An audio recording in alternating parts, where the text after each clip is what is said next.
സ്വർഗസ്ഥനായ പിതാവേ, അവിടുത്തെ രാജ്യം വരേണമേ.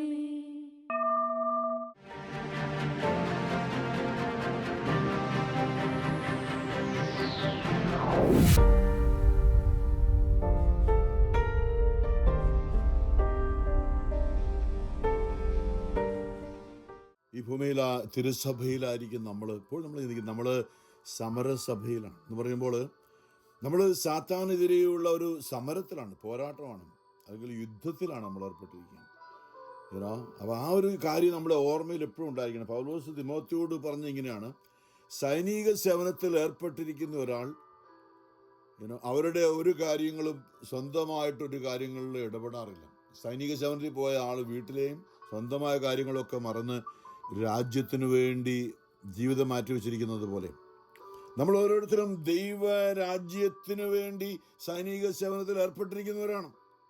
എന്ന് പറയുമ്പോൾ ദൈവരാജ്യം എന്ന് പറയുമ്പോൾ സാത്താനെതിരെ പോരാടി നമ്മൾ നിത്യതയിലേക്ക് വിജയം വരിക്കാനുള്ള ഒരു സമരത്തിൽ നമ്മൾ ഏർപ്പെട്ടിരിക്കുന്നവരാണ് ജീവിതം.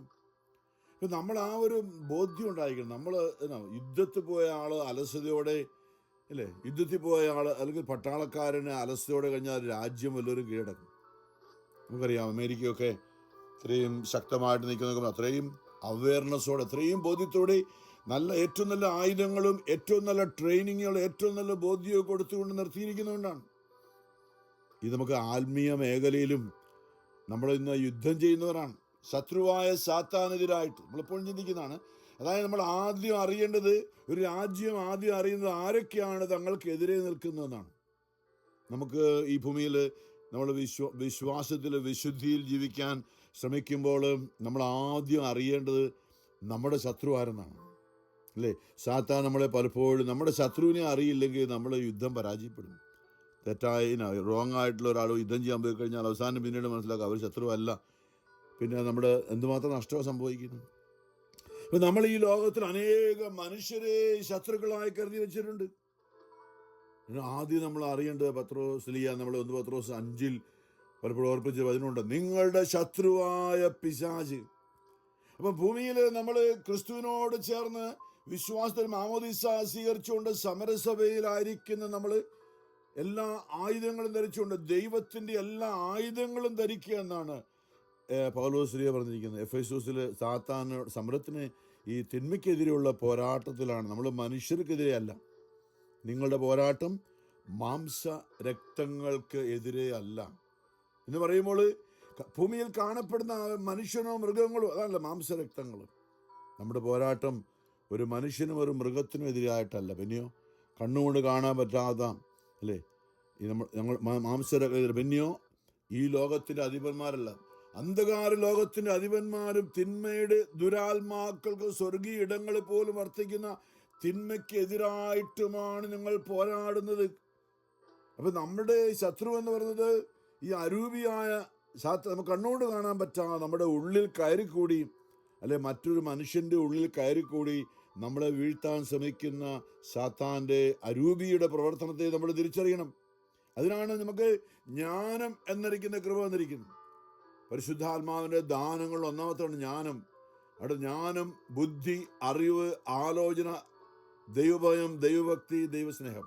പലപ്പോഴും ചിന്തിച്ചാണ് ഇതൊക്കെ നമ്മളെല്ലാം കൂടെ ഇടയ്ക്കിടയ്ക്ക് കൂട്ടി ഇന്ന് കണക്ട് ചെയ്യുകയാണ് എല്ലാം കൂടെ.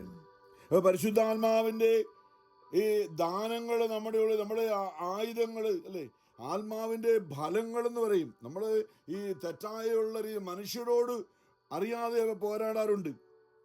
മനുഷ്യരോടുള്ള പോരാട്ടത്തിലാകും നമ്മൾ തെറ്റായ ആയുധങ്ങളാണ് ധരിക്കുന്നത്. അനേകരും അങ്ങനെയാണ് തെറ്റായ ആയുധങ്ങൾ ധരിച്ചുകൊണ്ട് ഈ ഭൂമിയിൽ ജീവിക്കുന്നവരാണ്. അതായത് ഈ മനുഷ്യരിലൂടെ സാത്താൻ പ്രവർത്തിക്കുമ്പോൾ അത് കണ്ണുകൊണ്ട് കാണാൻ പറ്റാത്തതുകൊണ്ട് നമ്മൾ ഗലാത്യർ കഴിഞ്ഞ ചിന്തിച്ചില്ല, ഗലാത്യർ 5:19 പറയുന്നില്ലേ, ജഡത്തിൻ്റെ വ്യാപാരങ്ങൾ എന്ന് പറയുമ്പോൾ മനുഷ്യരിലൂടെ സാത്താൻ പ്രവർത്തിക്കുന്ന ചില വെളിപ്പെടുത്തലുകളാണ്. അപ്പോൾ അത് ശരിക്കും മനുഷ്യനല്ല. ഈശോ കാൽവരി കുരിശിൽ ഏറ്റവും സാത്താനോട് പോരാടി ജയിച്ചത് യേശു മാത്രമാണ് യഥാർത്ഥത്തിൽ എന്ന് പറയുമ്പോൾ വ്യക്തിപരമായിട്ട് മനുഷ്യർക്ക് മുഴുവനും വേണ്ടി. പരിശുദ്ധ അമ്മ തൻ്റെ വ്യക്തിപരമായ ജീവിതത്തിൽ സാത്താനോട് പോരാടി വിജയം വരിച്ചു. അതാ വചനം പാലിച്ചുകൊണ്ട് വചനത്തിൻ്റെ അടിമയായി അമ്മ ജീവിച്ചപ്പോൾ സാത്താന് പരിശുദ്ധ കന്യാമറിയത്തെ കീഴ്പ്പെടുത്താൻ പറ്റിയില്ല. നമ്മൾ അറിയണം.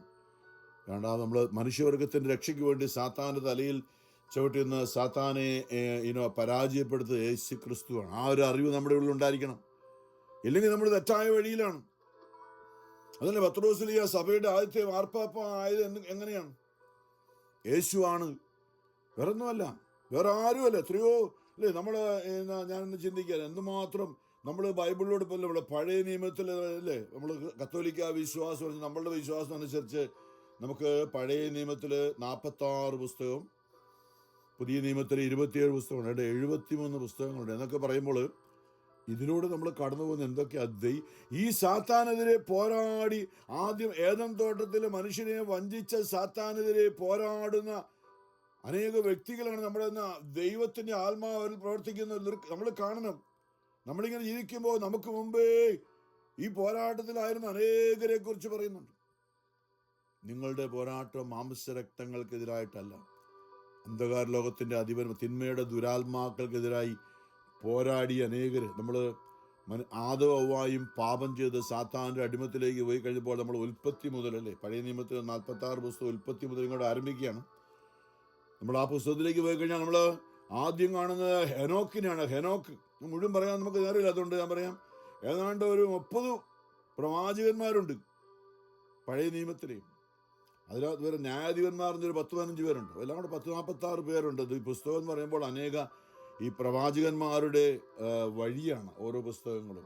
ഹെനോക്ക്, നോഹ, അബ്രാഹം, ഇസ്ഹാക്ക്, യാക്കോബ്, മോശ, അഹ്റോൻ, ജോഷുവ, കാലബ്, പിന്നെ 15-16 ന്യായാധിപന്മാരുണ്ട്. അതിൽ ഒന്നാമത്തേതിനാണ് സാമൂല്. പിന്നെ നമ്മൾ കാണുന്നത് രാജാക്കന്മാരായ ദാവീദ്, സോളമൻ, ഏശയ്യ, പിന്നെ പ്രവാചകന്മാരായിട്ട് ദൈവം തിരഞ്ഞെടുത്ത ഏശയ്യ, ജെറമിയ അല്ലേ. അതിനിടയ്ക്ക് നമ്മൾ ഈ രാജാക്കന്മാരുടെ കാലത്താണ് നമ്മൾ കാണുന്നുണ്ട് ഏലിയ, എലീഷ. അതൊന്നും ഞാൻ പോകുന്നില്ല, ആ ഒരു രീതി ചിന്തിക്കുവാണെങ്കിലും ഏലിയ, എലീഷ ഒക്കെ ഉണ്ട്. അത് കഴിഞ്ഞാണ് നമ്മൾ ആ സമയത്താണ് ദാവീദും സോളമനൊക്കെ ഉണ്ടായിരുന്നത്. പിന്നീട് നമ്മൾ കാണുന്നത് Isaiah, Jeremiah, Baruch, Ezekiel, Daniel, Hosea, Joel, Amos, Obadiah, Jonah, Micah, Nahum, Habakkuk, Zephaniah, Haggai, Zechariah, ഏറ്റവും ഒടുവിലത്തെ പ്രവാചകൻ പഴയ നിയമത്തിൽ മലാക്കി. പിന്നെ നമുക്കറിയാം യോഹന്നാൻ സ്നാപകൻ, ക്രിസ്തുവിന് വഴിയൊരുക്കാൻ വന്ന. അപ്പൊ ഇതെല്ലാം കൂടെ കഴിഞ്ഞ് പ്രവചനത്തിന്റെ ഈ പ്രവാചകന്മാരെല്ലാം പ്രവചിച്ച സാത്താനെ പരാജയപ്പെടുത്താനായിട്ട് ഭൂമിയിൽ മനുഷ്യനായി ദൈവം തന്നെ, ഈ പ്രവാചകന്മാരെല്ലാം പ്രവചിച്ച ദൈവം മനുഷ്യനായ യേശു ക്രിസ്തു ഭൂമിയിൽ വന്നു. നമ്മളത് അറിയണം. പുതിയ നിയമം ആരംഭിക്കുന്ന അവിടെയാണ്. യേശു ക്രിസ്തുവിന്റെ വംശാവലി എന്ന് പറയുന്ന മത്തായി സുവിശേഷം ആരംഭിക്കുന്നത്. നമ്മളത് അറിയണം പ്രിയമുള്ളവരെ. അപ്പൊ നമ്മൾ ഈ വംശാവലിയിലെ ഈ സാത്താനെതിരെയുള്ള നോർത്ത് വയ്ക്കുക. നമ്മൾ ആരാണ്?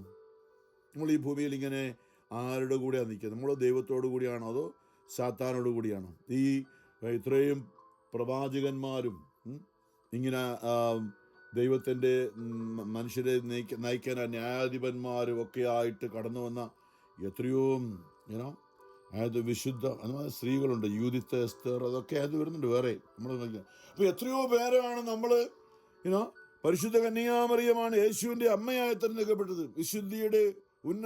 വിശുദ്ധയുടെ രാജ്ഞി എന്നാണ് അറിയപ്പെടുന്നത്.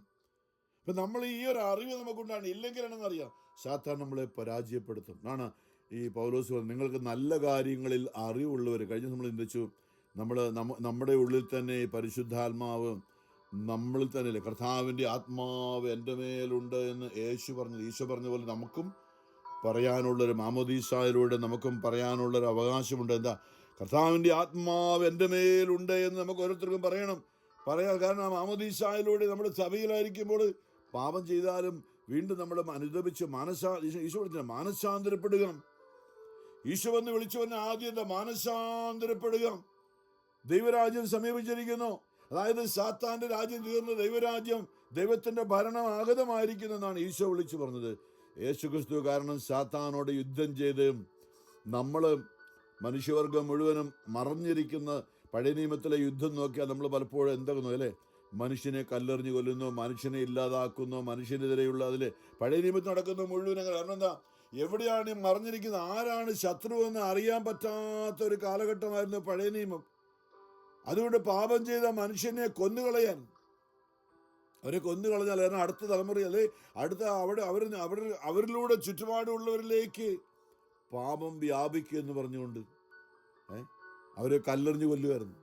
ഇതായിരുന്നു. അവിടെയാണ് യേശുക്രിസ്തു എന്ന് പറഞ്ഞത്, അല്ലല്ല, അവരല്ല, അവരുടെ ഉള്ളിൽ പ്രവർത്തിക്കുന്ന ഒരു ആത്മാവുണ്ട്, ആത്മീയ മേഖലയുണ്ട്, ഒരു ദുരാത്മാവാണ് അവരെ കൊണ്ട് ജയിക്കുന്നത്. അതുകൊണ്ട് അവരെ കല്ലെറിഞ്ഞു കൊന്നിട്ട് കാര്യമൊന്നുമില്ല. പാപിനിയായ സ്ത്രീയെ പാപം ചെയ്ത് സാത്താന്റെ അടിമത്തിൽ വ്യഭിചാരത്തിന് ദുരാത്മാവ് ബാധിച്ച ഒരു പാപിനിയായ സ്ത്രീയെ കല്ലെറിഞ്ഞു കൊല്ലാൻ മോശയുടെ നിയമം അനുസരിച്ച് യേശുവിന് മുമ്പിലേക്ക് കൊണ്ടുവന്നു കഴിഞ്ഞപ്പോൾ യേശു ആദ്യമായി നമ്മൾ കാണുന്നുണ്ട് അവിടെ അവരോട് പറയാണ്, നിങ്ങളിൽ കല്ലെറിയാനായിട്ട് നിൽക്കുന്ന, നീതിയെ പഞ്ഞ് നിൽക്കുന്നവർ, നിങ്ങളിൽ പാപമില്ലാത്തവൻ ആദ്യത്തെ കല്ലെറിയട്ടെ. ദൈവം എന്താണ്? സൃഷ്ടാവായ കർത്താവ് വചനത്താലെല്ലാം സൃഷ്ടിച്ചവൻ. ആ വചനം അയച്ചപ്പോൾ എന്താ സംഭവിച്ചത്? ആ വചനം അയച്ചപ്പോൾ നിങ്ങളത് മനസ്സിലാക്കണം, ആ മനുഷ്യരുടെ ഉള്ളിലുണ്ടായിരുന്ന ദുരാത്മാക്കളുടെ ഞെളിപിരി കൊണ്ട് അവർക്ക് ഇരിക്കാൻ പറ്റിയില്ല. ഈ മനുഷ്യരുടെ ഉള്ളിൽ മറഞ്ഞിരിക്കുന്ന ദുരാത്മാക്കൾ കർത്താവിൻ്റെ മുമ്പിൽ വന്ന് നിന്നപ്പോൾ കർത്താവിൻ്റെ നീതിയുടെ അഗ്നി അങ്ങോട്ട് കടന്നു ചെന്നു, വിശുദ്ധിയുടെ അഗ്നി, പ്രകാശം കടന്നു ചെന്ന് അവിടേക്ക്. അവരുടെ ഉള്ളിലേക്ക് ഒരു വലിയ ഇരുട്ടുള്ളിടത്തൊന്നും കാണാൻ പറ്റും, പക്ഷേ ഒരു 10,000 വാട്ട് ബൾബുള്ളൊരു അവിടെ വെച്ച് കഴിഞ്ഞാൽ എല്ലാം കാണാം. നീതി സൂര്യനായ യേശു, ലോകത്തിൻ്റെ വെളിച്ചമായ യേശു അവിടെ തന്നെ ഒന്ന് വെളിപ്പെടും. നിങ്ങളിൽ പാപമില്ലാത്തവനായത്തെ കല്ലെറിയട്ടെ എന്ന് പറഞ്ഞപ്പോൾ അവരുടെ ഉള്ളിലെ കർത്താവിൻ്റെ ആത്മാവെന്ന് പ്രകാശിച്ചപ്പോൾ അവരുടെ ഉള്ളിൽ നിരവധിയായ മറഞ്ഞു കിടന്ന പാപങ്ങൾ അവർക്ക് വെളിപ്പെട്ടു വന്നു. ദുരാത്മാക്കളൊക്കെ അവരിൽ നിന്നും പുറത്തിയാടി. അനുതാപം അവർക്കുണ്ടായി. എല്ലാവരും ഓരോരുത്തരായിട്ട് ഏറ്റവും കൂടുതൽ പ്രായമുള്ളവർക്ക് ഏറ്റവും കൂടുതൽ പാവം, ഏറ്റവും കൂടുതൽ പ്രായമുള്ളവർ തുടങ്ങി എല്ലാവരും കല്ലുകൾ താഴെ ഇട്ടിട്ട് എല്ലാവരും പോയി. ഈ പാപിനിയായ സ്ത്രീ മാത്രം അവശേഷിച്ചു. ഈശോ ചോദിക്കുന്ന ചോദ്യമുണ്ടല്ലോ, അവരൊക്കെ എവിടെ? ആരും നിന്നെ വിധിക്കുന്നില്ലേ? അപ്പോഴാണ് അവൾ എപ്പോഴാണ് കല്ല് വീഴുന്ന അറിയത്തില്ല, തലയിൽ അങ്ങനെ കിടക്കുക, മണ്ണിനകത്ത് തലകൊമ്പിട്ട് കിടക്കുമ്പോഴാണ് ഈ ഒരു ചോദ്യം വരുന്നത്, എവിടെ അവരൊക്കെ? ആരും നിന്നെ വിധിക്കുന്നില്ലേ? പതുക്കെ തലപൊക്കി നോക്കിയിട്ട് അവൾ നോക്കുമ്പോൾ ആരുമില്ല. ആരാണ് എന്നോട് ചോദിക്കുന്നത് നമുക്കറിയില്ല. അവളുടെ കാര്യം പറഞ്ഞില്ല, തൽക്കാലം രക്ഷപ്പെട്ടു. ഇല്ല കർത്താവേ. എന്താ? വിധിയാളനായ വാനമേഘങ്ങളിൽ വരാനുള്ളവൻ, ഞാനും നിങ്ങളും ഒരിക്കൽ ദർശിക്കാനിരിക്കുന്നവൻ. ഒരൊറ്റ വാക്ക്, ഞാനും നിന്നെ വിധിക്കുന്നില്ല. സമാധാനത്തോടെ പോവുക, മേലിൽ നീ പാപം ചെയ്യരുത്. ഒറ്റ വാക്കായിരുന്നു, നിന്നെ കൊണ്ട് പാപം ചെയ്യിക്കുന്ന സാത്താന് ദുരാത്മാവ് നിന്റെ ഉള്ളിൽ കയറാൻ നീ ഇനി അനുവദിക്കരുതായിരുന്നു. നമുക്കറിയാളോ വിശുദ്ധിയായിട്ട് മാറി. കർത്താവിൻ്റെ ജീവിതം മുഴുവൻ അങ്ങനെയായിരുന്നു.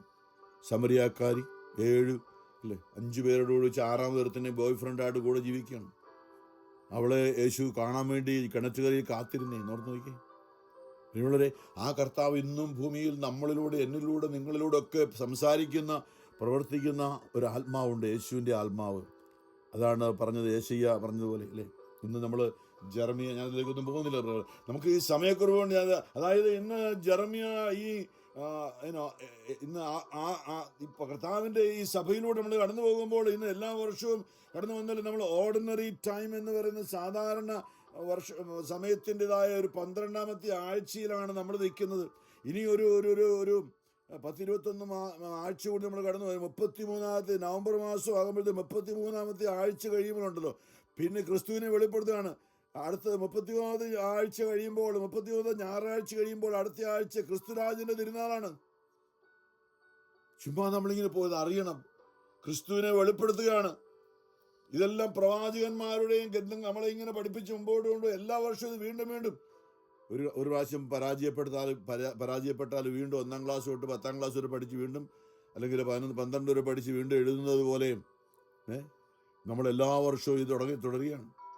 ക്രിസ്മസ് കഴിഞ്ഞല്ലേ അല്ലേ, ആഗമനകാലം, കർത്താവിൻ്റെ വലിയ ആഴ്ചയൊക്കെ കഴിഞ്ഞിട്ട് നമ്മൾ കുറേ തിരുനാളുകളൊക്കെ ആവശ്യം അല്ലേ, കുടുംബം പിന്നെ ത്രിത്വം ഇതൊക്കെ കഴിഞ്ഞിട്ട് നമ്മൾ തിരുക്കുടുംബത്തിൻ്റെ തിരുനാളെല്ലാം കഴിഞ്ഞിട്ട് വീണ്ടും നമ്മൾ വീണ്ടും ആരംഭിക്കുകയാണ് കർത്താവിൻ്റെ വരവിനെ കുറിച്ചൊക്കെ കഴിഞ്ഞിട്ട്.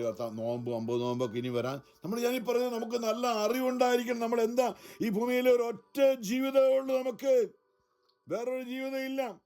മനുഷ്യനായ ഭൂമിക്ക് നമുക്ക് ഒരൊറ്റ ജീവിതമേ ഉള്ളൂ. ഈ ജീവിതത്തിൻ്റെ ഇടയിൽ അല്ലേ, എബ്രായർ 12 ആദിമകാലങ്ങളിൽ ദൈവം അല്ലെ, എബ്രായർ 11 ആദിമകാലങ്ങളിൽ ദൈവം തൻ്റെ പ്രവാചകന്മാർ വഴി തൻ്റെ ജനത്തോട് സംസാരിച്ചു. എന്നാൽ ഈ അവസാന കാലഘട്ടങ്ങളിലോ അവിടുന്ന് തൻ്റെ പുത്രൻ വഴി യേശുക്രിസ്തു വഴി നമ്മോട് സംസാരിച്ചിരിക്കുന്നു. എന്നിട്ട് പറയാണ്, മുമ്പിൽ നമുക്ക് കടന്നുപോയ ഈ പ്രവാചകന്മാരും വിശുദ്ധരുമാകുന്ന അല്ലേ, പിന്നെ നമുക്ക് സഭയിൽ യേശുക്രിസ്തുവിൻ്റെ ഈ സഭയിലേക്ക് നമുക്ക് നോക്കി എന്തുമാത്രം വിശുദ്ധരാണ്. പ്രവാചകന്മാരുടെ വാക്കനുസരിച്ചുകൊണ്ട് വിശുദ്ധി ജീവിക്കാൻ തീരുമാനമെടുത്ത വിശുദ്ധരുടെ വലിയൊരു സമൂഹമാണ് പ്രത്യേകിച്ച് കത്തോലിക്ക സഭയില്. എന്തിനാ ഓരോ ദിവസവും അനുദിന വിശുദ്ധര്?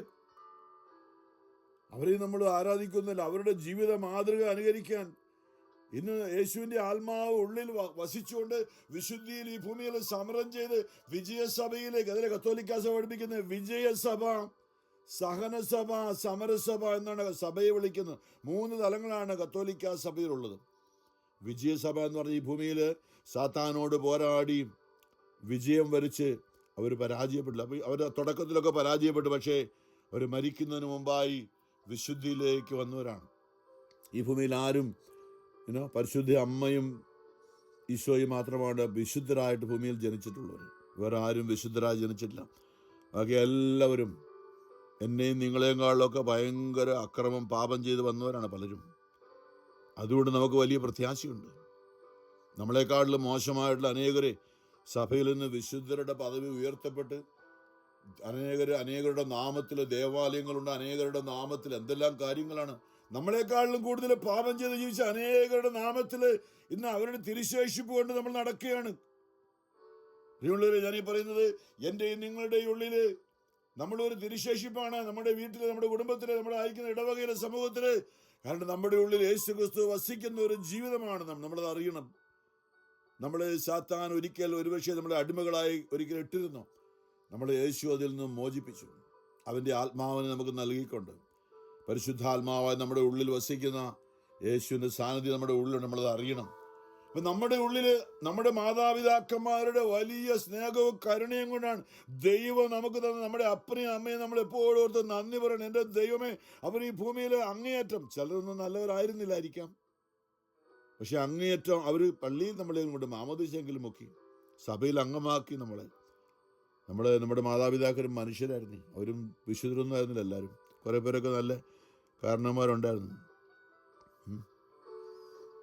അവർ മൂലമാണ് നമ്മളിന്ന് അവരാണ് നല്ല പ്രായത്തോളം ഭൂമി ജീവിക്കുന്ന അപ്പനെയും അമ്മയും ബഹുമാനിക്കുക എന്നൊക്കെ ഈശോ തന്നെ കൽപ്പന നൽകുന്നത് പഴയ നിയമത്തിലുള്ളതാണ്. അവരോട് നന്ദി പറയണം. എൻ്റെ ദൈവമേ, കുഞ്ഞുനാളിൽ അല്ലേ ജെറമിയായ ദൈവം പ്രവാചകനായി, ഈ പ്രവാചകന്മാരിൽ ഒരുവനാണ്. ആ ജെറമിയായുടെ കാര്യമാണെന്ന് നമ്മൾ ചിന്തിക്കുക. ജെറമിയായ ദൈവം പ്രവാചകനായി നിയമിച്ചു. നമുക്കറിയാം ജെറമിയായുടെ പുസ്തകം 1-ാമത്തെ അധ്യായം. ഞാൻ മുഴുവൻ ഇന്നത്തെ വായനയുടെ ഭാഗമല്ല, പക്ഷെ പശ്ചാത്തലം ചിന്തിക്കുവാണ്. ഈ ജെറമിയായ ദൈവം വിളിച്ച മനുഷ്യൻ പാപത്തിലേക്ക്, സാത്താന്റെ അടിമത്തിലേക്ക് പോകുമ്പോൾ അവരെ തിരിച്ചു കൊണ്ടുവരാൻ, അതായത് രക്ഷയുടെ നിത്യതയുടെ വഴിയിലേക്ക് തിരിച്ചു കൊണ്ടുവരാൻ വേണ്ടി ദൈവം നിയോഗിച്ച ഒരു പ്രവാചകനായിട്ട്. ആദ്യം പ്രവാചകനൊന്നും ആയിരുന്നില്ല. ബെഞ്ചമിൻ ദേശത്തെ അനാത്തോത്തിലെ പുരോഹിതന്മാർ ഒരാളായ ഹിൽക്കിയായുടെ മകൻ ജെറമിയ. ജെറമിയ സാധാരണ നമ്മളെ പോലെ ഏലിയയെ കുറിച്ച് പറഞ്ഞത്, ഏലിയ നമ്മെപ്പോലെ ഒരു മനുഷ്യനായിരുന്നു. നമ്മെപ്പോലെ ഒരു മനുഷ്യനാണ് ഏലിയ എന്നാണ് യാക്കോബ് ശ്രീ എഴുതി വെച്ചിരിക്കുന്നത്. അപ്പോൾ നമ്മളറിയണം, അങ്ങനെ ഇരിക്കെ ഒരു ദിവസം എന്നെ നിങ്ങളോട് എത്ര പ്രാവശ്യം, എന്തെല്ലാം പ്രശ്നങ്ങളിലൂടെ, എന്തെല്ലാം തകർച്ചകളിലൂടെ എത്ര പ്രാവശ്യം നമ്മൾ മരിക്കേണ്ടതായിരുന്നല്ലോ എന്നോർത്ത് എനിക്ക് പുറകോട്ട് പോകുമ്പോൾ നമ്മുടെ ജീവിതം അവിടേക്ക് ദൈവം ഇടപെട്ടുകൊണ്ട് നമ്മുടെ ജീവിതം നീട്ടി തന്നതാണ്. അവിടേക്ക് ദൈവം നമ്മളെ വിളിച്ച അനുഭവങ്ങളാണ്. നമ്മളത് മറക്കരുത്. സാത്താൻ പലപ്പോഴും നമ്മളെ മറപ്പിച്ച് കളയാൻ ശ്രമിക്കും. നമ്മളോട് ഇടപെട്ട് പോലെ ജെറമിയ പയ്യനായിരുന്നു, ബാലനായിരുന്നു. സാമുവേൽ വെറും ബാലനായിരുന്നു. ദേവാലയത്തിൽ കൊണ്ടുപോയി അമ്മ ഒരു നേർച്ച നേർന്നിട്ട് അവനെ ദേവാലയത്തിൽ കൊണ്ടുപോയി. അതൊക്കെ ദൈവത്തിന് നിശ്ചയമാണ്.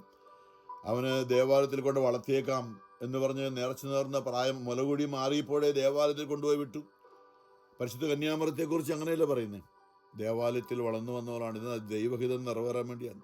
പ്രിയമുള്ളവരെ, ഞാൻ എൻ്റെ വല്യമ്മയോർന്ന് നന്ദി പറയണം, എൻ്റെ അമ്മയോർന്ന്, അപ്പനോർന്ന്. കാരണം എന്താ, ദൈവാലയത്തിൽ വളർന്നതുപോലെയാണ് കുഞ്ഞുനാളിൽ എൻ്റെ ഓർമ്മ വെച്ച് നോക്കുമ്പോൾ കുഞ്ഞുനാൾ തൊട്ട് യേശു വിശുദ്ധ യേശുപിതാവിൻ്റെയും മാതാവിൻ്റെ ഇടയിൽ വളർന്നു വന്നതുപോലെ നമ്മളൊക്കെ ഒന്ന് ചിന്തിച്ച് യഥാർത്ഥത്തിൽ കുറവുള്ളവരായിരിക്കും അപ്പനും അമ്മയ്ക്ക്. പക്ഷേ നമ്മൾ ദേവാലയത്തിൽ വളർന്നു വന്ന പോലെ അല്ലേ അമ്മയോ അപ്പനോ ഒക്കെ നമ്മളെ ദൈവവചനത്തിലേക്ക് കൈ ചൂണ്ടി ഇങ്ങനെ ജീവിക്കണം എന്ന് പറഞ്ഞ് നമ്മളെയും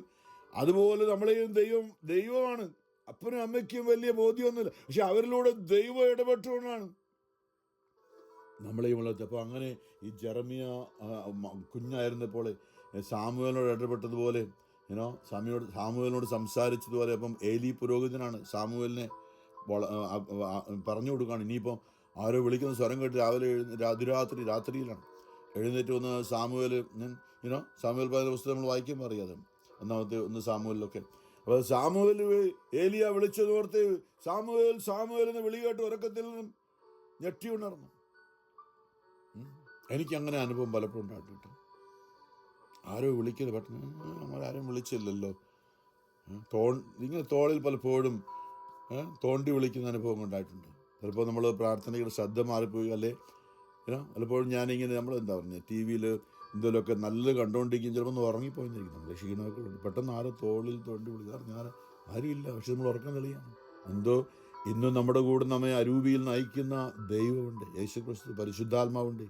കണ്ണുകൊണ്ട് കാണാൻ പറ്റില്ല, നമ്മുടെ തോളിലൊക്കെ തോണ്ടി വിളിക്കുന്നുണ്ട്. ഇന്നും നമ്മളെ പല സംഭവങ്ങളിലൂടെ, നമ്മുടെ ജീവിത അനുഭവങ്ങളിലൂടെ നമ്മളെ, അല്ലേ, പണ്ടെന്ന് പുറകോട്ട് നോക്കി നമ്മൾ എത്ര പ്രാവശ്യം മരിക്കേണ്ടതായിരുന്നു, എത്ര പ്രാവശ്യം നമ്മൾ ജീവൻ പോകേണ്ടതായിരുന്നു.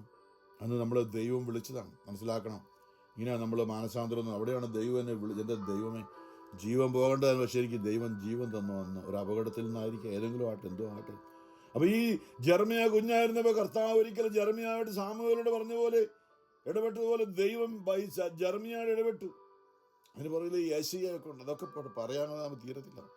യേശയ്യായെ വിളിച്ചതൊക്കെ അങ്ങനെയാണല്ലോ. യേശയ്യ കൂട്ടുകാരുടെ കൂടെ ഇങ്ങനെ നമ്മുടെ കുഞ്ഞുങ്ങളൊക്കെ പാട്ടി അടിച്ച് നടക്കുന്നത് പോലെ യേശയ്യ ഇങ്ങനെ എന്താ പറഞ്ഞു, ഞാൻ അശുദ്ധനാണ്, എൻ്റെ അതിരങ്ങൾ അശുദ്ധമാണ്, അശുദ്ധമായ അതിരങ്ങളുള്ളവരുടെ ഇടയിൽ വസിക്കുന്നവനാണ്. വായിത്തോന്നൊക്കെ വിളിച്ചു പറഞ്ഞുകൊണ്ട് നടന്ന ഒരു ചെറുപ്പക്കാരനായിരുന്നു യേശയ്യ. ഒരു ദർശനം കണ്ടപ്പോഴാണ് വിളിച്ച് കരഞ്ഞു പറയുന്നത്, എൻ്റെ ദൈവമേ എനിക്ക് ദുരിതം, ഞാൻ എന്താ കാണുന്നത്, ദൈവത്തിൻ്റെ ആ മഹത്വം കാണുകയാണ്, വിശുദ്ധന്മാർ മാലാഖമാർ ദൈവത്തെ സ്തുതിക്കുന്നത്. ദൈവിക ദർശനം കണ്ടപ്പോഴാണ് യേശയ്യായ്ക്ക് അനുതാപം ഉണ്ടായി. യേശയ്യായുടെ ആരാണ് നമുക്ക് വേണ്ടി പോവുക എന്നൊക്കെ ഒരു സ്വരം കേട്ട് കഴിഞ്ഞപ്പോൾ ഇതാ ഞാൻ വന്നപ്പോൾ യേശയ്യായുടെ അതിരങ്ങളും കാതുകളും ഒക്കെ ദൈവം തുറന്നു. ഞാൻ പറയും, യേശുവിൻ്റെ ജനനത്തെക്കുറിച്ച്, രക്ഷകന്റെ ജനനത്തെക്കുറിച്ച്, യേശുവിൻ്റെ ജനനത്തിന് 750 വർഷം മുമ്പ് ജീവിക്കുന്ന യേശയ്യായുടെ പ്രവചനങ്ങൾ വായിച്ചാൽ നമ്മൾ കോരി തരിച്ചു പോകും. കാരണം എന്താണെന്നറിയാം, യേശയ്യ പ്രവചിച്ചതൊക്കെയാണ് യേശുവിൻ്റെ കാലത്ത്.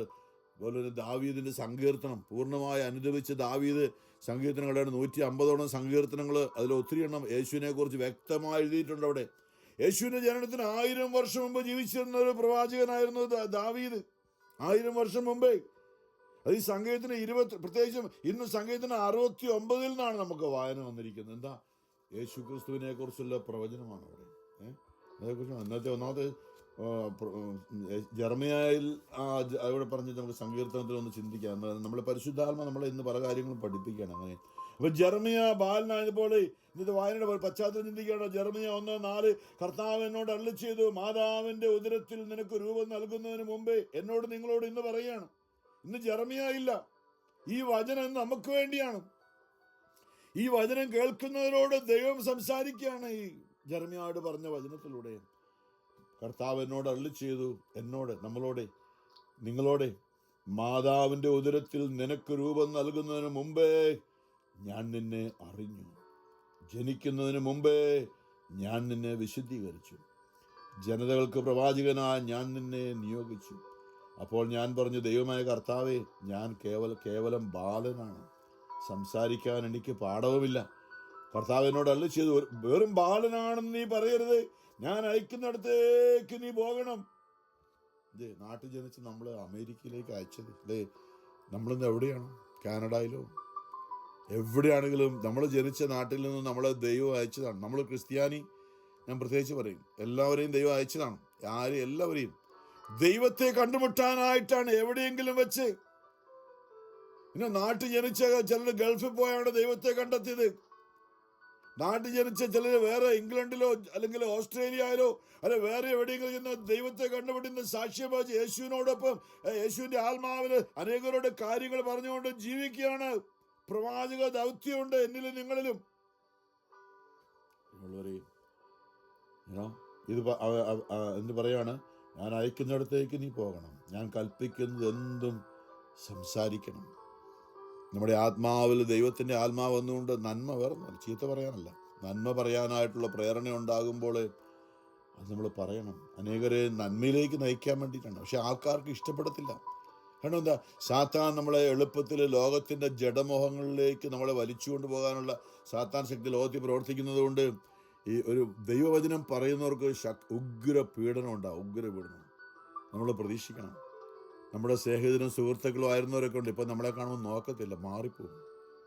ഈ പാർട്ടിയോട് അടുത്തിട്ട് നമ്മളിപ്പം പോകുന്ന നമ്മുടെ ആ കമ്പനി ഉണ്ടല്ലോ, നമ്മൾ പോകുന്ന കമ്പനിയില്ലേ, അതിനൊക്കെ ഇവർ ജർമ്മിയ അല്ല പറയുന്നുണ്ട്, ഇവൻ നമ്മൾക്ക് എതിരാണ്, നമ്മളോ ചെയ്യുന്നതിനൊക്കെ എതിരായിട്ട് വന്ന് സംസാരിച്ചുകൊണ്ടിരിക്കുക. അതുകൊണ്ട് ഇവനെ തട്ടിയേക്കാം. ഇന്നലെ സക്കറിയ പ്രവാചകനെ കുറിച്ചായിരുന്നു പറഞ്ഞത്. അവൻ നമ്മളോട് എൻ്റെ പേരും അങ്ങനെയാണ് വന്നിരിക്കുന്നത്, സക്കറിയ ലാസ്റ്റ് അപ്പൻ്റെ പേരാണ്. പ്രിയമുള്ളവരെ, അപ്പം ആ ഒരു ഇന്നലെ വായനയതാ ഞാൻ ചിന്തിച്ചു, അവനെ വകവരുത്തിയേക്കാം. അവന് ഈ ആവശ്യമില്ലാത്ത ഇവന് വരെ പണിയൊന്നുമില്ല, നമ്മളോട് പറയും. നമുക്കില്ല, നമ്മുടെ ജീവിതമല്ലേ, ഇവനെന്താ നമ്മളോട് ഇതൊക്കെ പറയാൻ കാര്യം? അവൻ്റെ കാര്യം നോക്കി പോയാൽ പോലെ. സക്കറിയായെ കൊല്ലാൻ വേണ്ടി ഒരു ആലോചിച്ചെന്നൊക്കെയാണ് സക്കറിയ ദൈവത്തോട് പ്രാർത്ഥിക്കുന്നത്. ഇന്നലത്തെ വായന ചെയ്തായിരുന്നു. ഞാൻ ഇതിലേക്ക് പോകുന്നുള്ളത്, ഞാൻ എന്താണെന്നും പറയുന്നല്ലോ. നമ്മളെല്ലാവരിലും ഉണ്ട് ഈ ഒരു ദൗത്യം. നമ്മുടെ പേര് ജോസഫ് എന്നായിരിക്കാം, മത്തായി എന്നായിരിക്കാം, എന്തുമായിട്ട് നമ്മുടെ പേര് ചാക്കോ എന്നായിരിക്കാം. ദൈവം നമ്മളെ വിളിച്ചതാണ് നമ്മളെ ഈ കാലഘട്ടങ്ങളിൽ. പക്ഷെ സാത്താൻ നമ്മളെ കെട്ടിയിടും പലപ്പോഴും. ഞാൻ പറഞ്ഞത് അനേക വിശുദ്ധരങ്ങനെയായിരുന്നു അല്ലേ. സെയിൻറ്റ് അഗസ്റ്റിൻ ഓർത്തേക്ക്, സെയിൻറ്റ് അഗസ്റ്റിൻ സാത്താൻ കുറേ 33 വർഷം വരെ കെട്ടിയിട്ടിരുന്ന സാത്താൻ്റെ അടിമയാക്കി എന്തെല്ലാം പാപം ചെയ്തൊരു മനുഷ്യനായിരുന്നു അഗസ്റ്റിൻ. യേശുവിനെ ഇല്ലാതാക്കാൻ നടന്ന ഒരു വ്യക്തിയായിരുന്നു സാവൂള്. സാവൂളിനോട് നീ എന്തിനാണ് എന്നെ പീഡിപ്പിക്കുന്നത്? സാവൂൾ സാവൂൾ എന്ന് പേര് വിളിച്ചു ചോദിച്ച സാവൂലാണ് പൗലോസ് അപ്പോസ്തലനായിട്ട് മാറിയത്. നമ്മളിത് അറിയണം. ഞാൻ നിന്നോട് കൂടി എൻ്റെ ജർമ്മിയോട് പറയാണ്, കർത്താവാണിത് പറയുന്നത്. അനന്തരം കർത്താവ് ഞാൻ അയക്കുന്നിടത്തേക്ക് നീ പോകണം, ഞാൻ കൽപ്പിക്കുന്നത് സംസാരിക്കണം. നീ അവരെ ആരാ അവര്? ഞാൻ പറഞ്ഞ ഈ അവരെന്ന് പറയുന്നുണ്ടല്ലോ, അതെന്താ സാത്താനെ അടിമകളാക്കി വെച്ചിരിക്കുന്ന മറ്റുള്ളവർ. നമ്മുടെ എല്ലാ മനുഷ്യരും നമ്മുടെ സഹോദരങ്ങളാണ്, അവർ ദൈവത്തിൻ്റെ മക്കളാണ്. അതുകൊണ്ട് ഈ ചിലരിൽ കൂടെ അവരെന്ന് പറയുന്നത്, അവരെ പേടിക്കണ്ട എന്ന് പറയുന്നത് സാത്താൻ അടിമയാക്കി വെച്ചിരിക്കുന്നവർ. കുറ്റം പറയില്ല കേട്ടോ, ആരെയും വിധിക്കുന്നില്ല. ഞാനും പണ്ട് അങ്ങനെയായിരുന്നു. വല്ല ബൈബിൾ പറയുന്ന കയ്യിൽ ഇവരെ പണിയൊന്നുമില്ല, കയ്യിൽ ബൈബിളും പഠിച്ചത് നടക്കുമെന്നൊക്കെ ഞാൻ പറഞ്ഞിട്ടുണ്ട്. പിന്നീട് മനസ്സിലായത് എൻ്റെ ദൈവമേ. അതുകൊണ്ട് പറയണം, അവരെ നീ പേടിക്കണ്ട, ഇന്ന തിന്മയാണ് അവർ പറയുന്നത്. അവരൊന്നും ഈശോ പറഞ്ഞില്ലേ, അപ്പാ പിതാവെ കുരിശിൽ യേശുവിൻ്റെ കയ്യിലും കാലും ആണിയടിക്കണം. അവരെ രക്ഷിക്കാമെന്ന് യേശുവിനെ കയ്യിലും കാലും തലയിൽ മുൾമുടി വെച്ചു അടിച്ച് ചവിട്ടി തൊഴിച്ച് തുപ്പി നിലത്തൂടെ വലിച്ചുകൊണ്ട് പോയി. ഈശോ പറയണം, അപ്പാ അവരോട് ക്ഷമിക്കണം, അപ്പാ അവരല്ലത്. സാത്താൻ അവരുടെ ഉള്ളിൽ അവരെ കൊണ്ട് ചെയ്യിക്കുകയാണ്, അപ്പാ അവരല്ലപ്പാ. നമ്മളും അറിയേണ്ട ഇതാണ്, ഈ ലോകത്തിലൊരു മനുഷ്യരുമല്ല നമ്മുടെ ശത്രു. സാത്താൻ, നമ്മുടെ ശത്രുവായ സാത്താൻ അവരെ അടിമയാക്കി വെച്ചിട്ട് എന്തെങ്കിലുമൊക്കെ ദുശീലം, മദ്യപാനം, മയക്കുമരുന്ന്, അനേക ലോകത്തിലേക്ക് നോക്കി ജഡിക പാപങ്ങൾ നമ്മൾ നോക്കുമ്പോൾ അവർ ശത്രുവാ, മനുഷ്യൻ്റെ അല്ല ആണ് ഈശോ തിരിച്ചറിഞ്ഞത്. ഈശോ ലോകത്ത് വന്നപ്പോൾ നമ്മളും തിരിച്ചറിയണം. അവർ നമ്മളെ ആക്രമിക്കും, ഉപദ്രവിക്കാൻ, ചീത്ത പറയും, ഇല്ലാതാക്കാൻ ശ്രമിക്കുമ്പോൾ നമ്മുടെ ആത്മാവ് പറയും അവരല്ലത്, സാരമില്ല അവരല്ല. അതുകൊണ്ട് പ്രാർത്ഥിക്കുക, അവരെ അനുഗ്രഹിക്കണം. ഇതാണ് ഈശോ പറയും മത്തായി 5 ശത്രുക്കളെ സ്നേഹിക്കുക എന്ന് പറയുമ്പോൾ അവരല്ല ശത്രു, അവരുടെ ഉള്ളിൽ തിന്മയോടെ അവരുടെ ആത്മാവ് ഒരിക്കലും പാപം ചെയ്യുന്നില്ല. അവരുടെ ആത്മാവ് നിങ്ങളെ നോക്കി ദയനീയമായി കരയുന്നുണ്ട്. ഒരാൾ നമ്മളെ ചീത്ത പറയുമ്പോൾ, നമ്മളെ ഉപദ്രവിക്കുമ്പോൾ ഒരു വ്യക്തിയുടെ ഉള്ളിൽ ഒരു ആത്മാവുണ്ട്, ദൈവത്തിൻ്റെ ആ ചൈതന്യമായ ആത്മാവ് നമ്മെ നോക്കി എന്നോട് ക്ഷമിക്കണമേ, ഞാനല്ല കേട്ടോ ഇത്, എൻ്റെ ശരീരവും മനസ്സും കീഴ്പ്പെടുത്തിയ സാത്താനാണ് നിങ്ങൾക്കെതിരെ ഇത് പറയുന്നത് ചെയ്യുന്നതെന്ന് അവരുടെ ഉള്ളിൽ ആത്മാവ് നമ്മെ നോക്കി കരയുന്നുണ്ട്, നിലവിളിക്കുന്നുണ്ട്. ആ ഒരു കാഴ്ച കാണുന്നത് ഇതാണ് ദൈവം കാണുന്നത്. പാപിയുടെ ഉള്ളിലുള്ള ഒരു ആത്മാവിൻ്റെ നിലവിളി കേട്ടുകൊണ്ടാണ് ഈശോ ഞാൻ വന്നത് അവരെ തേടി. എന്താ? പാപിയുടെ ഉള്ളിലുള്ള ആത്മാവ്, പാപികളെ തേടിയാണ് ഞാൻ വന്നത് എന്ന് പറയുമ്പോൾ ഈശോ പറഞ്ഞത് അർത്ഥം എന്താ? ഒരു പാപം ചെയ്ത വ്യക്തിയുടെ ഉള്ളിലൊരു ആത്മാവിനെ തേടിയാണ് ഞാൻ വന്നത്. നമ്മുടെ വീട്ടിലെ കുറെ പേരുണ്ടല്ലോ അങ്ങനല്ലേ, അവരല്ലത്. അവരുടെ ഉള്ളിൽ അവരെ കീഴടക്കിയിരിക്കുന്ന സാത്താൻ്റെ അരുവി, അവർക്ക് നമുക്ക് ആർക്കും കാണാൻ പറ്റാത്ത ആ അരുവി അവരെ കെട്ടിയിട്ടിരിക്കുന്നതുകൊണ്ടാണ് അവരങ്ങനെ ചെയ്യുന്നത്. അതുകൊണ്ട് അവിടെയുള്ള ഒരു ആത്മാവ് നമ്മളെ നോക്കി എന്നെ ഉപേക്ഷിക്കരുതേ നിലവിളിക്കുന്ന ഒരു ആത്മാവുണ്ട് ഓരോ പാപിയുടെ ഉള്ളിൽ. അത് കണ്ടുകൊണ്ടാണ് ഈശോ ലോകത്തിലേക്ക് ഇറങ്ങി വന്നത്. പ്രിയമുള്ളവരെ, നമ്മളും പരിശുദ്ധാത്മാവാണ് ഞാനും ആത്മാക്കളെ തിരിച്ചറിയാനുള്ള വരം നമ്മൾ ഈ 1 കൊരിന്ത്യർ 12 പറയുന്നുണ്ട്. എന്തിനാ? നമ്മൾ അവരെ വിധിക്കാനല്ല, അവരോട് കരുണ കാണിക്കാൻ. അപ്പോൾ ഈ ജെറമ്യായോട് പറഞ്ഞാണ്, അവരെ പേടിക്കണ്ട കേട്ടോ, നിന്റെ രക്ഷയ്ക്ക് നിന്നോടുകൂടെ ഞാനുണ്ട്. കർത്താവാണെന്ന് പറയുന്നത്. അനന്തരം കർത്താവ് കൈ നീട്ടി, ചുമ്മാതല്ല, കൈ നീട്ടി എൻ്റെ അധരത്തെ സ്പർശിച്ചുകൊണ്ട് അവിടുന്ന് അരുളി ചെയ്ത, എൻ്റെ വചനം നിന്റെ നാവിൽ ഞാൻ നിക്ഷേപിച്ചിരിക്കുന്നു. നമ്മുടെ എല്ലാവരുടെയും ഉണ്ട്. മാമോദീസായിലൂടെ ചെയ്തതാണ്, കൺഫർമേഷനിലൂടെ ഇതൊക്കെ ചെയ്തതാണ്. നമ്മുടെ ഉള്ളിൽ, നമ്മുടെ നാവിലും നമ്മുടെ ചിന്തകളിലൊക്കെ വചനം, നമ്മൾ ബൈബിൾ വായിക്കണം എല്ലാ ദിവസവും. അത് മറന്നുപോയി, നമ്മുടെ ഉള്ളിൽ നിക്ഷേപിച്ചിട്ടുണ്ട്. അത് ഇന്ന് നമ്മൾ കേൾക്കുകയും കാണുകയും വചനം വായിക്കുകയൊക്കെ ചെയ്യുമ്പോഴാണ് നമ്മുടെ ഉള്ളിലൂടെ അത് പുറത്തു വരിക. ഇതാ എൻ്റെ വചനം നിന്റെ നാവിൽ നിക്ഷേപിച്ചിരിക്കുന്നു. പിഴുതെറിയാനും, അറിയാം, സാത്താന്റെ പിഴുതെറിയാനും, ഇടിച്ചു തകർക്കാനും, നശിപ്പിക്കാനും, തകിടം മറിക്കാനും, എന്താ സാത്താന്റെ ആധിപത്യങ്ങളെ തകിടം മറിക്കാനും, വീണ്ടും ദൈവരാജ്യം പണിതുയർത്താനും നട്ടുവളർന്നു വേണ്ടി ഇന്നിതാ ജനതകളുടെ രാജ്യങ്ങളുടെ മേൽ നിന്നെ ഞാൻ അവരോധിച്ചിരിക്കുന്നു. ജെറമ്യ 1 പക്ഷെ ഇന്ന് നമ്മൾ വായിക്കുന്ന ജെറമ്യ 20. പക്ഷെ ജെറമ്യ കുറെ കഴിഞ്ഞപ്പോൾ മടുത്തു. എന്താ ജെറമ്യ പറഞ്ഞത്? ജെറമ്യ 20 വന്നപ്പോഴേ ജെറമ്യ പറയാണ്, ദൈവമേ, എന്നോട് നീ അന്ന് പറഞ്ഞില്ല, ഇതാ ജെറമ്യയെ കിണറ്റി താത്തി എന്തെല്ലാം പ്രശ്നങ്ങളാണ്. ജെറമ്യയെ കൊല്ലാൻ നോക്കി, ഒരു ചെളിയുള്ള കക്കൂസ് കുഴിയിൽ ഇറക്കി വെച്ചു. ജെറമ്യയെ കക്കൂസ് കുഴിയിൽ കെട്ടിത്താത്തവര് ദൈവവചനം പറഞ്ഞതിനായിട്ട്. അപ്പൊ ജെറമ്യ പരാതി പറയാണ്. എന്താ ജെറമ്യ ഇന്നത്തെ വായനയുടെ തൊട്ട് മുമ്പ് ജെറമ്യ 20 ഇന്നത്തെ 8 തൊട്ടാണ്, ഇന്ന് 10 തൊട്ടാണ്. പക്ഷെ അതിന് 2 അതിന് മുമ്പ് പറയാണ് ജെറമ്യ 7 ജെറമ്യയുടെ പരാതി എന്ന് പറഞ്ഞത്, ജെറമ്യ കർത്താവെ അങ്ങനെ വഞ്ചിച്ചിരിക്കുന്നു, ഞാൻ വഞ്ചിതനായ അങ്ങ് എന്നേക്കാൾ ശക്തനാണ്, അങ്ങ് വിജയിച്ചിരിക്കുന്നു. ദിവസം മുഴുവൻ ഞാൻ പരിഹാസപാത്രമായി, എല്ലാവരും എന്നെ അപഹസിക്കുന്നു. വാ തുറക്കുമ്പോൾ ഒക്കെ ഞാൻ അക്രമം, നാശം എന്നാണ് ഞാൻ പൊളിച്ചു പറയുന്നത്. അതും കേൾക്കാൻ ആർക്കും ഇഷ്ടമല്ല അല്ലേ? ഈ യോഹന്നാൻ സ്നാപകനെ വിളിച്ചു പറഞ്ഞ അണലി സന്തതികളെ എന്നാണ്. അതുകൊണ്ടാണ് ഹെറോദോസിന്റെ ഭാര്യ ഉണ്ടായിരിക്കെ ഹെറോദോസിന്റെ ഭാര്യയുടെ സഹോദരിയെ കല്യാണം കഴിക്കാനായിട്ട് ആലോചിച്ചുകൊണ്ട് ഈ ഭാര്യ അപ്പോൾ അല്ലെങ്കിൽ സ്നാപകനെ വിളിച്ചു പറഞ്ഞു, നീ വഞ്ചക, നീ ചെയ്യുന്ന തെറ്റാണെന്ന് രാജാവിന്റെ ബോധമാണ്. ജെറമ്യയോട് പറഞ്ഞു, രാജാക്കന്മാരുടെ അരപ്പട്ടകൾ അഴിക്കുന്നതിനും രാജാവിന്റെ മുമ്പിൽ പോയിന്ന് ദൈവത്തിന്റെ ആത്മാവ് സ്നാപകനെ കൊണ്ട് പറയിച്ചപ്പോൾ അവൻ്റെ തലവെട്ടി. യേശുവിന് മുമ്പ് വന്ന വഴിയൊരുക്കാൻ വന്നവന്. അപ്പോൾ അത് സ്നാപകന്റെ ഉള്ളിൽ ദൈവത്തിന്റെ കൃപ കൊണ്ട് പിടിച്ചു നിന്നു. അത് അവസാനം ചോദിക്കും ഒരു കാര്യം സ്നാപകനും പറ്റി. എന്താ ഈ ജയിലിൽ കിടന്നുകൊണ്ട് സ്നാപകനെ ചോദിക്കുന്ന തന്റെ ശിഷ്യന്മാരെ യേശുവിൻ്റെ അടുത്ത്, നീ തന്നെയാണോ വരാനുള്ളവൻ? ഈശോ എന്താ പറഞ്ഞത്? എന്നിൽ ഇടർച്ച ഉണ്ടാകാത്തവൻ ഭാഗ്യവൻ. എന്തെന്നറിയോ? ഈ സ്നാപകനെ അറിയാതെ ചിന്തിച്ചു, യേശു വന്നു കഴിയുമ്പോൾ രാജാവായിട്ട്, അല്ലെങ്കിൽ എങ്ങനെയാണെന്നറിയില്ല, അവൻ വരുമ്പോൾ എന്നെ ആ കൂടെ കൂട്ടും, വലിയ എന്തോ സ്ഥാനമൊക്കെ കിട്ടുമെന്നൊക്കെ ഒരുപക്ഷെ മാനുഷികമായിട്ട് ഈ സ്നാപകനെ ചിന്തിച്ച് കാണും. യേശു വചനം പ്രസംഗിക്കുന്നു അവിടെ, ഇപ്പോൾ ഭയങ്കര അത്ഭുതങ്ങൾ, അടയാളങ്ങൾ നടക്കണ്ട. പക്ഷെ സ്നാപകൻ ജയിലിൽ കിടക്കുകയാണ് തലവെട്ടുന്നതിന് മുമ്പ്.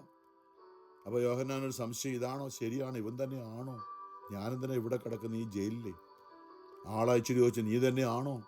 അപ്പോൾ യേശു പറഞ്ഞു, കുറേ അത്ഭുതങ്ങളൊക്കെ അവിടെ പ്രവർത്തിച്ച് പറഞ്ഞു, നിങ്ങൾ കണ്ടത് ചെകിടന്മാർ കേൾക്കുന്നു, ബധിരർ കാണുന്നു, പാവപ്പെട്ടവരോട് വചനം സംസാരിക്കപ്പെടുന്നു, കുറേ അത്ഭുതങ്ങൾ നിങ്ങൾ പോയി പറയുക യോഹന്നാൻ. എന്നിട്ട് പറഞ്ഞു, എന്നിൽ ഇടർച്ച തോന്നാത്തവൻ ഭാഗ്യവാനെന്ന് യോഹന്നാനോട് പറയാൻ പറഞ്ഞു. നമ്മളോടും പറയുന്നുണ്ട്, നമുക്ക് പ്രശ്നങ്ങളൊക്കെ ഉണ്ടാകും, ഇടറിപ്പോകരുത്. ഇത് ശരിയാണോ? ഞാൻ വിളിച്ച ദൈവമാണോ? എനിക്ക് രോഗമാണിപ്പോൾ, എനിക്ക് പ്രശ്നമാണിപ്പോൾ, ഞാൻ വിളിച്ച ദൈവമാണോ സത്യദൈവം, അതോ വേറെ വല്ലതും ആണോ? സാത്താൻ നമ്മുടെ ഉള്ളിൽ ചിന്തകൾ ഇട്ടു തരും. യേശു പറയും, എന്നിൽ ഇടർച്ച തോന്നാത്തവൻ ഇന്നും ജീവിക്കുന്ന യേശുക്രിസ്തു പറയും. അതെ, അപ്പോൾ ജെറമ്യ പറയാണ്, നീ എന്നെ വഞ്ചിച്ചെന്തിനാ കർത്താവ്? ഞാൻ വിചാരിച്ച് ഇങ്ങനെയൊന്നും അല്ല. എനിക്ക് ഞാൻ കാര്യം പറയുമ്പോൾ, ആൾക്കാരോട് പറയുമ്പോൾ നിങ്ങൾ തെറ്റ് ചെയ്യരുത്, നിങ്ങൾ നാശം വരാമോ എന്നൊക്കെ ഞാൻ പറയുമ്പോൾ കർത്താവിൻ്റെ വചനം എനിക്ക് ഇടവിടാത്ത നിന്ദനത്തിനും പരിഹാസത്തിനും ഹേതുവായിരിക്കുന്നു. അവിടുത്തെ പറ്റി ഞാൻ ചിന്തിക്കുകയില്ല. പറയാണ്, ഇനി എനിക്ക് ഞാൻ പറയേണ്ടത്, ഞാൻ മിണ്ടുന്നതല്ല നിന്റെ കാര്യത്തെക്കുറിച്ച്. ഇനി യേശുവെ നിന്റെ കാര്യത്തെക്കുറിച്ച് ഞാൻ പറയുന്നില്ല. കാരണം ഞാൻ എന്തെങ്കിലും പറഞ്ഞു കഴിഞ്ഞാൽ അവരെല്ലാം കൂടെ എന്നെ ഇല്ലാതാക്കും, ഞാൻ ഒറ്റപ്പെടുത്തപ്പെട്ടു. ഞാൻ ഇനി മിണ്ടുന്നില്ല നിന്റെ കാര്യം.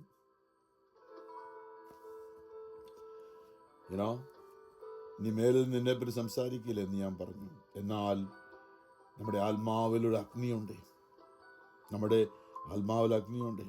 ഉള്ളത്തെ ദഹിപ്പിക്കുന്ന. അപ്പോൾ അത് അനുഭവിക്കുമ്പോഴേ അറിയുള്ളൂ. നമ്മുടെ ഉള്ളിലൂടെ സ്നേഹം ആളിക്കത്തുന്ന അഗ്നി പോൽ നമ്മുടെ ഉള്ളിലൂടെ ദൈവസ്നേഹം, മറ്റുള്ളവർ നന്മ അറിയാൻ, സ്നേഹം അറിയാൻ, അനുഗ്രഹം പ്രാപിക്കാൻ. എന്നാൽ ഹൃദയത്തെ ദഹിപ്പിക്കുന്ന അഗ്നി എൻ്റെ അസ്ഥികൾക്കുള്ളിൽ അടച്ചിട്ടിരിക്കുന്നത് പോലെ എനിക്ക് അനുഭവപ്പെട്ടു. ഇനി ഞാൻ മിണ്ടുന്നില്ല.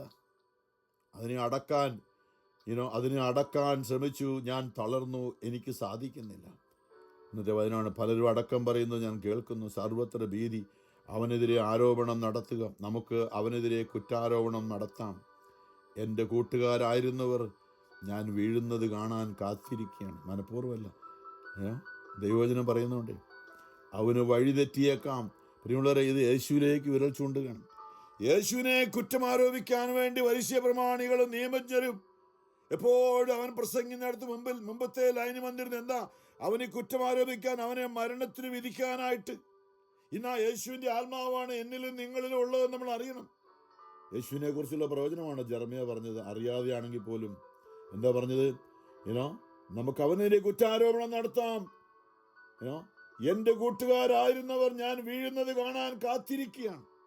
ഈശോ പറഞ്ഞില്ലേ, ഈ കർത്താവിന് ഒറ്റുകൊടുത്ത യൂദാസിനെ കുറിച്ച്, എൻ്റെ കൂടെ എൻ്റെ മേശയിരുന്ന് ഭക്ഷണം കഴിച്ചവൻ തന്നെ എനിക്കെതിരെ സങ്കീർത്തനത്തിൽ പറഞ്ഞിട്ടുണ്ട്, കുതികാൽ ഉയർത്തിയിരിക്കുന്നു. സങ്കീർത്തനം 22 ഒറ്റയ്ക്കായി ആരെങ്കിലും എന്നെ സഹായിക്കുന്നുണ്ടോ നോക്കി. സങ്കീർത്തനം 69 ഇന്ന് ആഗോള സഭയിൽ പ്രതിവചനത്തിൽ ഇങ്ങനെ പറയുന്നുണ്ട്. അങ്ങേ പ്രതിയാണ്. സങ്കീർത്തനം 69 യേശുവിനെ കുറിച്ചാണ്. ദാവീദ് എഴുതി വെച്ചിരിക്കുകയാണ്. ദാവീദിന്റെ സങ്കീർത്തനമാണ്. അങ്ങേ പ്രതിയാണ് ഞാൻ. ജെറമ്യാ പറഞ്ഞതാണ് യേശുവിൽ നിറവർ. യേശുവിലും ദാവീദ് പറഞ്ഞു ഒക്കെ അങ്ങേ പ്രതിയാണ് ഞാൻ. നിന്ദനം സഹിച്ചതും ലജ്ജ എൻ്റെ മുഖത്തെ ആവരണം ചെയ്തതും എൻ്റെ സഹോദരർക്ക് ഞാൻ അപരിചിതനും.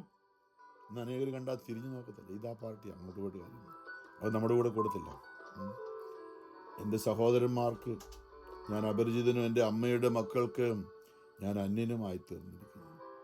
അവരുടെ നിന്ദനം എൻ്റെ മേലെ വന്ന് പതിച്ചു. അവിടെയാണ് ഈശോ പറയുന്നത്, നിന്ദനം എൻ്റെ ഹൃദയത്തെ തകർത്തു. ഞാൻ നൈരാശ്യത്തിലാണ്ടു. സഹോദരിക്കുന്നവരുണ്ടോ എന്ന് ഞാൻ അന്വേഷിച്ചു, ആരെയും കണ്ടില്ല.